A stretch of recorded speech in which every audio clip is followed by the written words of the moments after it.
Hello friends, welcome to my YouTube channel. आज हम पढ़ेंगे चैप्टर 2, जो आपकी बुक है right Indian constitution at work.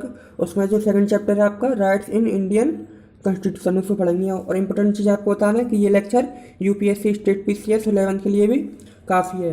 मतलब इसको इसमें हम जो इसमें चीज़ बताएंगे उससे ज़्यादा पढ़ने की आपको ज़रूरत नहीं है। इसमें सारी चीज़ें आपकी एनसीईआरटी बुक से और हमारे जो इम्पोर्टेंट चीज़ है कॉम्पिटिटिव एग्जाम्स के लिए, उनमें सारी चीज़ें इसमें इंक्लूडेड हैं। ठीक है, तो स्टार्ट करते हैं इसको। There are 22 parts in our constitution. हमारे कॉन्स्टिट्यूशन के कितने पार्ट हैं? 22 पार्ट हैं। ठीक है, fundamental rights described in part 3। जो 22 पार्ट्स हमारे कॉन्स्टिट्यूशन में, और फंडामेंटल राइट्स किसमें? पार्ट 3 में of constitution. Fundamental rights in Indian constitution described from article 12 to article 35। Article 12 से आर्टिकल 32 तक हमारे फंडामेंटल राइट दिए हैं। ठीक है, पार्ट 3 में, और आर्टिकल 12 टू आर्टिकल 35। ठीक है, fundamental rights are known as bill of rights.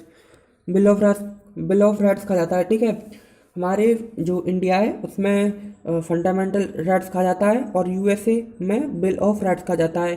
और यूएसए में बिल ऑफ राइट्स कहा जाता है, वही वर्ल्ड वाइड कहा जाता है। ठीक है, मतलब world wide bill of rights के नाम से जाना जाता है, क्योंकि यूएसए जो पावरफुल कंट्री मानती है, वो बिल ऑफ राइट्स को मतलब इस नाम से जाना जाता है उसमें, फंडामेंटल राइट्स। ठीक है,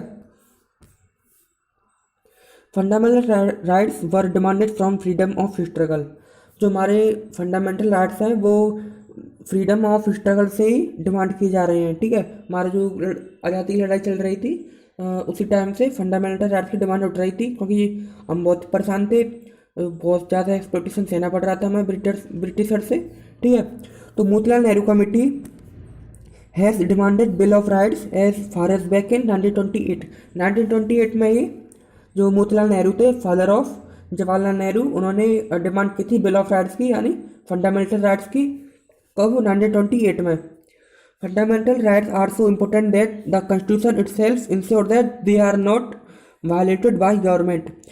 जो हमारा कॉन्स्टिट्यूशन है वो इस बात को निश्चित करता है, इंश्योर कराता है हमको कि जो फंडामेंटल राइट्स है वो गवर्नमेंट भी वायलेट नहीं कर सकती। ठीक है, कोई प्रॉब्लम तक नहीं है। आगे बढ़ते हैं। पहला राइट है राइट टू इक्वलिटी। पहला राइट है right to equality. This right provide equal access to public places and cannot be discriminated on the basis of gender, religion, and prohibits discrimination in public employment. State government shall confer no title on a person. इसका क्या मतलब है कि ये right क्या करता है? Equal access देता है सबको। पब्लिक प्लेसेस जो है, पार्क वगैरह, टेम्पल हो गए, मॉल वगैरह हो गए। And can not be discriminated on the base of gender, religion and gender और रिलीजन के बेस पर कोई भी भेदभाव नहीं कर सकता। ठीक है, prohibits discrimination in public employment. जो पब्लिक जॉब्स होती हैं उनमें कोई भी डिस्क्रिमिनेशन, भेदभाव नहीं होगा। जो SC ST के लिए रिजर्वेशन है वो भेदभाव नहीं है, वो उन्हें ऊपर उठाने, जो पीछे रह गए थे उनको अपलिफ्ट करने के लिए वो रिजर्वेशन लाया गया था। वो अलग बात है कि रियल क्या है, आप भी जानते हैं, मैं भी जानता हूँ। इम्पोर्टेंट मैं बता दूं कि जो रिजर्वेशन था पहले 10 साल के लिए लाया गया था, 10 साल के लिए।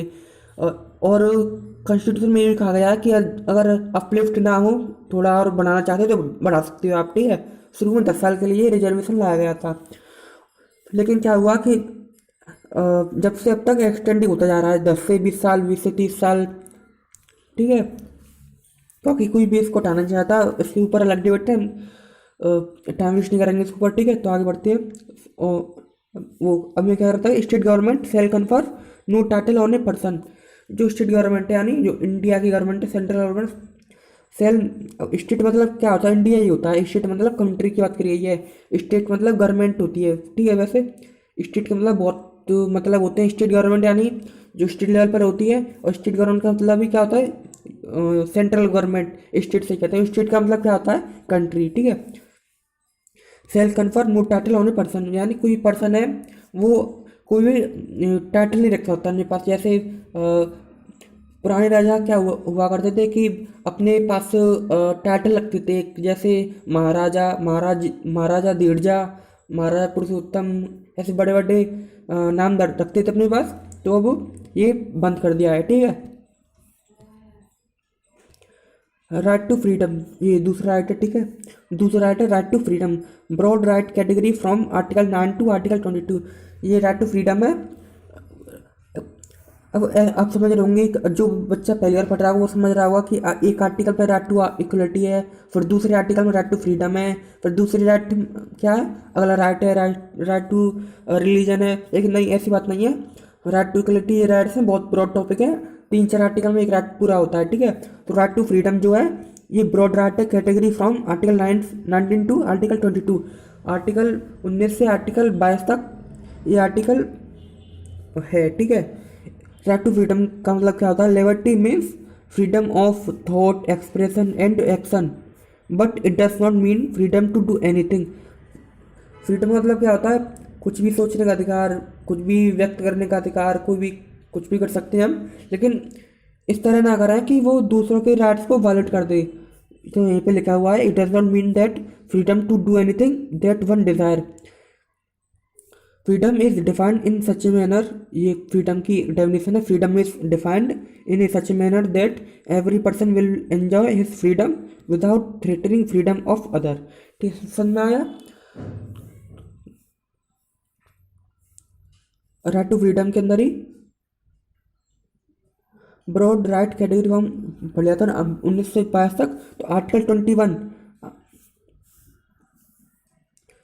21 में क्या दिया गया है? No one can be arrested without being told the grounds और reason for such an arrest. मतलब किसी भी व्यक्ति को अरेस्ट नहीं किया जा सकता पुलिस के द्वारा without being told the grounds, मतलब जो बिना बताए किसी को अरेस्ट नहीं कर सकते हैं। ऐसे उनको बताना पड़ेगा कि हम आपको क्यों अरेस्ट कर रहे हैं। ग्राउंड्स मतलब कि रीजन्स होता है, ठीक है, ग्राउंड और reason for such and arrest, ठीक है। It is mandatory for the police to take the person to the nearest magistrate within 24 hours. जो आपने जिस व्यक्ति को अरेस्ट किया है इसको 24 घंटे के अंदर अंदर जो मजिस्ट्रेट है उसके पास लाना पड़ेगा, ठीक है। Article 21 also Kamboj right of accused. Article 20 के अंदर जो राइट ऑफ अक्यूज्ड यानी जो दोषी है उसकी भी राइट्स होते हैं। ऐसे नहीं कि वो दोषी है तो गोली से उड़ा दो पहले, उसके भी कुछ राइट्स होते हैं, ठीक है। तो आर्टिकल 21 में राइट ऑफ अक्यूज्ड भी होते हैं, ठीक है। और क्या राइट्स होते हैं? राइट टू अक्यूज्ड में क्या होता है? इसमें क्या है? No person would be punished more than one for same offence. मतलब किसी भी व्यक्ति को एक बार गलती करने पर उसको बार बार पनिशमेंट नहीं दी जा सकती, ठीक है। मतलब किसी ने ट्रैफिक रूल्स तोड़ दिए तो जुर्माना लगा रहा है 2000 रुपये का, तो दोबारा अगले दिन लगा रहे हैं भले वो कुछ नहीं कर रहा हो, ठीक है। And no law shall be declared any action illegal from a backdate. ये बहुत से समझ में वाली चीज़ है कि no law shall be declared any action illegal from a backdate. जैसे कोई कानून आया कि अब जो बच्चे यूपीएससी करेंगे मतलब क्वालिफाई करने के लिए एक और स्टेज बढ़ा दी गई है, प्रीलिम्स, मेंस और इंटरव्यू के बाद भी एक अलग से स्टेज रख दी गई है। तो जो आने वाले बच्चे होंगे वो जो स्टेज को फॉलो करेंगे उस पैटर्न को फॉलो करेंगे, लेकिन जो बच्चे पहले से यूपीएससी क्लियर कर चुके हैं उनको ये नहीं करना होगा, ठीक है। वो तो पहले ही हैं जो है वो तो बन गए, ठीक है। समझ में आया? No law shall be declared any action illegal from backdate. जो लॉ बनेगा वो आगे के मसलों पर बात करेगा। पिछले जो मसले हो गए, पिछले जो मैटर्स हो गए वो हो गए, अब आगे के सोचेंगे, ठीक है। जैसे पैटर्न चेंज किया तो पुराने जो यूपीएससी एस्पिरेंट थे उन पर कोई प्रभाव नहीं पड़ेगा, ठीक है। No person shall be asked to give any evidence against himself. यानी कोई भी जबरदस्ती उसको कह नहीं सकता कि आप खुद को दोषी बताओ, मतलब खुद के अगेंस्ट, मतलब खुद दोषी और खुद ही को एविडेंस देना पड़ रहा है कि मैं ही दोषी हूँ भाई, ऐसा कौन करेगा, ठीक है। तो बहुत जगह होता है कि पुलिस जबरदस्ती उससे बुलवा लेती है मार कर, ठीक है। No person shall be asked to give evidence against himself, ठीक है। भले ही वो दोषी हो, भले ही, लेकिन वो खुद के बयान पे एविडेंस नहीं दे सकता। जैसे किसी ने क्राइम कर दिया तो वो ये नहीं बता सकता कि उसने क्राइम किया है नहीं किया है, वो दूसरे डिसाइड करेंगे कि उसने क्राइम किया है कि नहीं किया है, ठीक है। तो वो खुद नहीं डिसाइड कर सकता भले उसने क्राइम किया हो, ठीक है। Right against exploitation, third right है ये, राइट अगेंस्ट एक्सप्लोइटेशन। इसमें दो आर्टिकल होते हैं, आर्टिकल 23, आर्टिकल 24। आर्टिकल 23 में क्या आ जाता है, begar and force labour and human trafficking. Human trafficking मतलब बंधुआ मजदूर जो होते हैं, मतलब इंसानों की चोरी, मतलब गलत पर्पज के लिए, ठीक है। होते ना, उससे पहले होते थे स्लेब वगैरह, उनको सामानों की तरह बेचा जाता था, खरीदा जा सकता उसमें, ठीक है। वुमन की क्या होती है इसमें, खरीद बेच, ठीक है, विद इमोरल पर्पज, यानी गलत तरीके से। इस एक्सप्लॉइटेशन इन आर्टिकल 23, आर्टिकल 23 के तहत इसको गलत साबित किया गया है, ठीक है। Article 24 deals with child labor. Important, Article 24 deals with child labor, which forbids employment below age of 14 years in dangerous jobs, ठीक है। कोई दिक्कत इसमें, इजी सा है बहुत, ठीक है। Right to freedom of religion, इसमें क्या है, this article categories in article 25 to 28 में right to freedom of religion दिया गया है, ठीक है। This article is known as hallmark of democracy, 11th वालों के लिए important. This article is known as hallmark of democracy, क्योंकि यही राइट जो होता है वो सेकुलरिज्म को दर्शाता है, सेकुलरिज्म को पैदा करता है, ठीक है, उसको बढ़ावा देता है। हॉलमार्क ऑफ डेमोक्रेसी किससे कहा जाता है, right to freedom of religion को, ठीक है, hallmark of democracy. Everyone is free to choose and practise any religion, मतलब किसी को भी आज़ादी है कि वो किसी भी रिलीजन को फॉलो करे, उसको प्रैक्टिस करे, प्रचार भी कर सकती हैं, ठीक है। Government will not discriminate on the basis of religion, government discriminate नहीं कर सकती on the basis of religion, ठीक है। एजुकेशन एंड कल्चरल आया यहाँ पर, ठीक है, एजुकेशन एंड कल्चरल राइट्स, ठीक है, education and culture right. India is not made up of monolithic society, India में एक तरह के लोग नहीं है, बहुत सारी डाइवर्सिटी है, बहुत तरह के लोग रहती हैं, ठीक है। Minority is recorded by religion, language and culture in constitution. Minority है, अब कैसे पता चलेगा कि माइनॉरिटी है, bye religion language and culture in constitution. Language के, कल्चर, रिलीजन क्या, जैसे SC ST M उनके जो रिलीजन है उनके हिसाब से वो माइनॉरिटी में आते हैं, ठीक है। जैसे असमीज़ हो गए, असमीज़ हो गए, वो क्या है, असमीज़ क्या लैंग्वेज है एक, तो उसमें लैंग्वेज वाले बोलने वाले कम है, तो क्या हो वो माइनॉरिटी, ठीक है, on the basis of language and region and culture, ठीक है।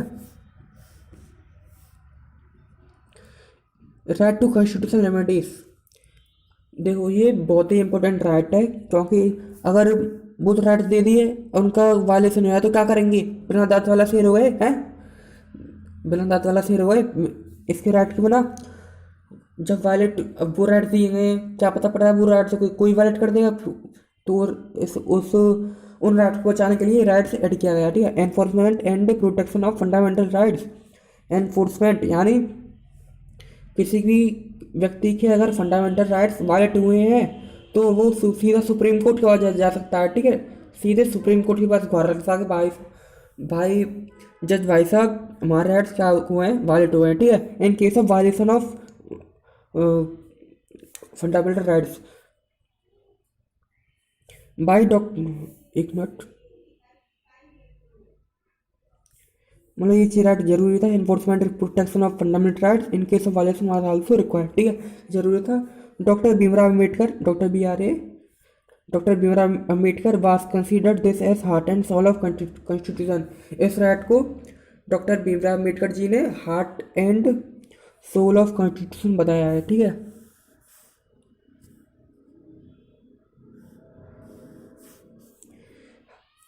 Citizens have right to approach high court और सुप्रीम कोर्ट, बताया दिया हमने, ठीक है। Supreme court issue various special order to restoration of fundamental rights known as writs. यहाँ से बहुत इंपॉर्टेंट टॉपिक चालू हो रहा है, बहुत इंपॉर्टेंट है बहुत, ठीक है। रिट क्या होता है, 5 आएंगे, एबिस कॉर्पस, मेंटेबस वगैरह आएंगे, ठीक है, ध्यान और सुनिएगा। Supreme court issues various special order for restoration of fundamental rights known as rates.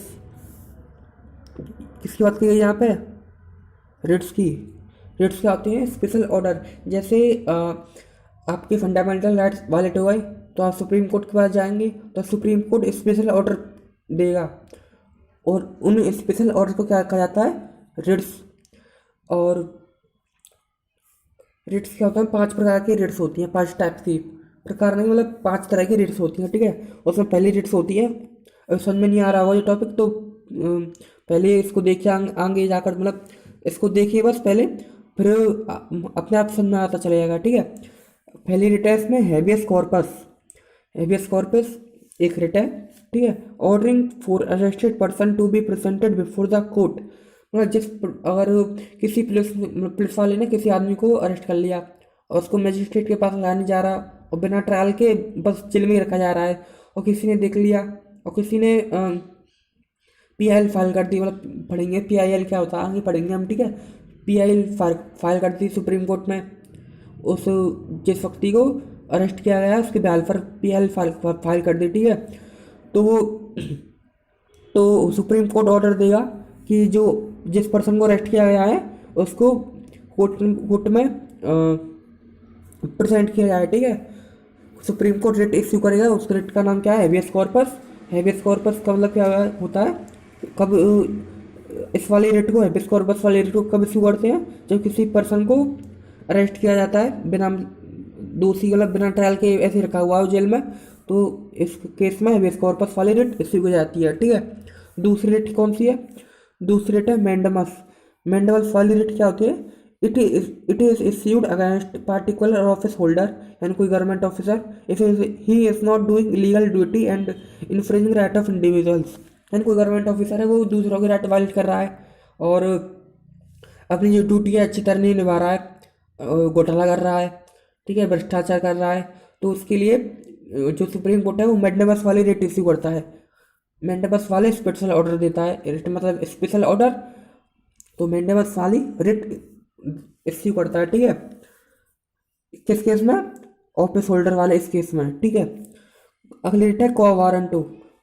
क्वा वारंटो अगली रिट है तीसरी वाली। तो इसमें क्या होता है? If a person is holding office which is he is entitled to hold this, दोबारा आया, सॉरी दोबारा नहीं आया, ये बार, which is not entitled to hold this writ restricts that person from acting as an office holder.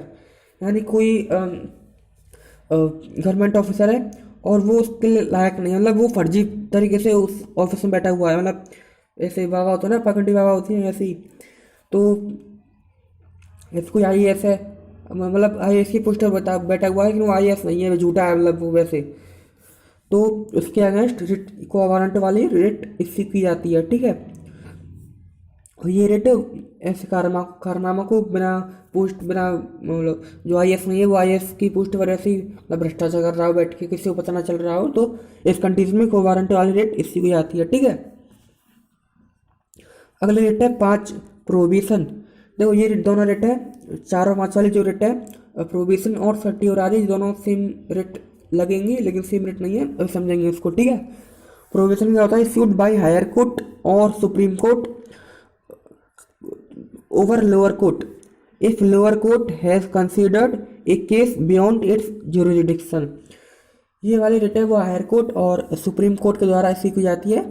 If lower court has considered A case beyond it's jurisdiction, मतलब कोई एक ऐसा केस आया जो लोअर कोर्ट सॉल्व नहीं कर सकता, उसके क्षमता से बाहर हो केस, उसके लिए ना हो, तो जो हायर कोर्ट और सुप्रीम कोर्ट है वो उस केस को ऊपर बुला सकती हैं, मतलब ऊपर मतलब अपने पास बुला सकती हैं ऊपर वाले कोर्ट में, ठीक है, इस रेट के हिसाब से। सर्टियोरारी वाली रेट, इसमें something appears like above writ, हमने कहा था something like appears above writ, this writ is issued for transferring pending matter in lower court to upper court. इसमें भी जो लोअर कोर्ट से जो मैटर्स होते हैं, जो केस होते हैं, वो ऊपर अपर कोर्ट में जाते हैं, यानी सुप्रीम कोर्ट हायर कोर्ट में जाते हैं। बस इन दोनों में डिफरेंस क्या है कि जो इसमें जो पेंडिंग वाले केस जाते हैं, जो मतलब पेंडिंग में है, और उसमें जाते हैं कोई केस ये लगा गया भाई, सुप्रीम कोर्ट के लिए केस था वो लोअर कोर्ट के पास आ गया, ठीक है। इस केस में इसमें पेंडिंग पड़ा हुआ है, मतलब है तो वो लोअर कोर्ट का ही केस, लेकिन पेंडिंग है लोअर कोर्ट में, ठीक है। और इसमें इसमें तो वही केस से उसकी मतलब जुरिडिक्शन से बाहर, जुरिडिक्शन मतलब उसके एरिया से बाहर है, मतलब ठीक है।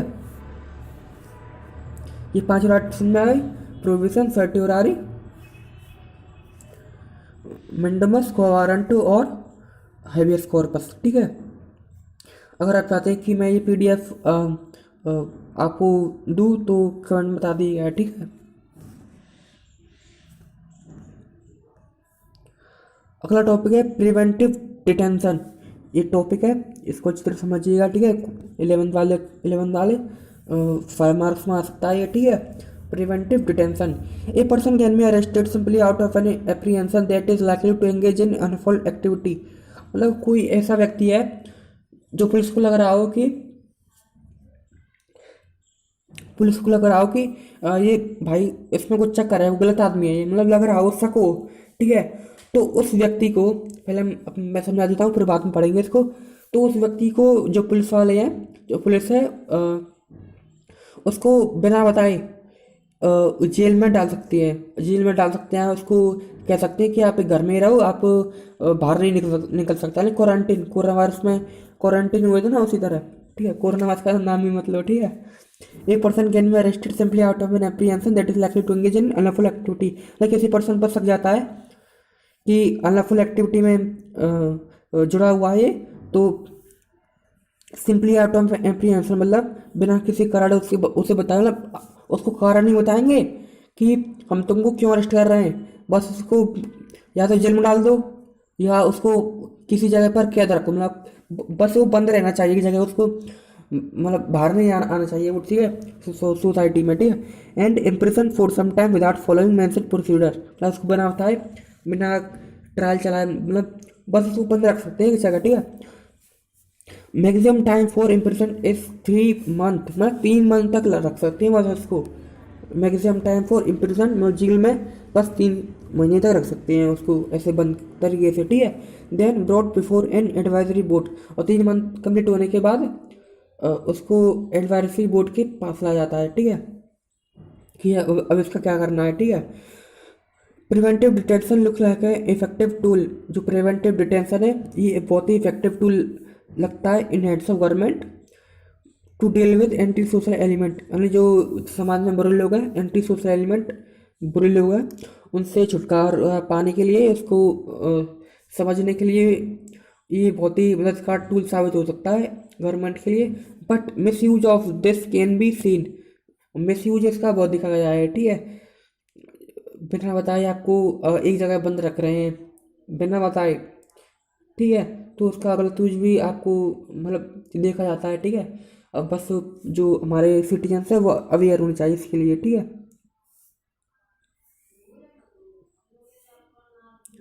Apart from judiciary, other mechanisms have been created for protection of rights as National Commission on Minority, National Commission on Women, National Commission on Minority, National Commission on Women, National Commission of Scheduled Caste। देखो, fundamental right के protection के लिए judiciary तो कर ही रही है, लेकिन उसके अलावा भी जो अदर जो ऑर्गेनाइजेशन वगैरह है वो भी हेल्प करते हैं कि किसी के फंडामेंटल राइट्स वायलेट ना हो, उसके खिलाफ आवाज़ उठाते हैं, ठीक है। जैसे national commission of minority, national commission of woman, national commission of scheduled caste. Independent organisation like people's union of civil liabilities, PUCL, people's union of civil liabilities and people union of democratic rights, ये दोनों organisation है, government के नहीं है, independent है, ठीक है, खुद ही। Have been working against violation of rights, ये दोनों भी ऑर्गेनाइजेशन है, ये फंडामेंटल राइट्स के जब वायलेट होता है उसके खिलाफ आवाज़ उठाती है, ठीक है। देखिए ये जो मैं बता रहा हूँ